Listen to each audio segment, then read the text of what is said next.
Hi all welcome back to new vlog. ಇವತ್ತು ನವರಾತ್ರಿಯ first day. ನಾನಿವತ್ತು ನಮ್ಮ ಮನೇಲಿ ಹೊಸ್ತಿಲು ಪೂಜೆ ಮಾಡಿದೆ. ನಾವು ಈ ನವರಾತ್ರಿ ಸಮಯದಲ್ಲಿ ಹೊಸ್ತಿಲು ಪೂಜೆ ಮಾಡಬೇಕು. ಯಾಕೆ ಅಂದ್ರೆ ಈ ನವರಾತ್ರಿ ಸಮಯದಲ್ಲಿ ನವದುರ್ಗೆಯರ ಆಶೀರ್ವಾದ ಮನೆಗೆ ಇರ್ಲಿ ಅಂತ. ಹಾಗೂ ಯಾವುದೇ ದುಷ್ಟಶಕ್ತಿಗಳು ಕೂಡ ಹೊಸ್ತಿಲು ದಾಟಿ ಒಳಗೆ ಬರೋದಿಲ್ಲ ಅನ್ನೋ ನಂಬಿಕೆಯಿಂದ. ಈ ಹೊಸ್ತಿಲು ಪೂಜೆ ಮಾಡೋಕೆ ಸಂಜೆಯ ಸಮಯ ಸೂಕ್ತವಾಗಿರುತ್ತದೆ.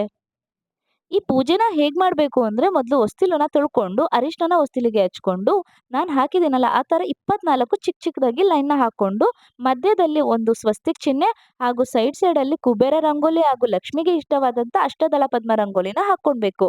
ನೆಕ್ಸ್ಟ್ ಅರಿಶಿಣ ಕುಂಕುಮ ಹೊಸ್ತಿಲಿಗೆ ಇಟ್ಕೊಂಡು ಇದೆಲ್ಲ ಮಾಡ್ಬೇಕಾದ್ರೆ ಲಲಿತಾ ಸಹಸ್ರನಾಮ ಮತ್ತು ವಿಷ್ಣು ಸಹಸ್ರನಾಮನ ಹಾಕೊಂಡೇ ಮಾಡ್ಬೇಕು.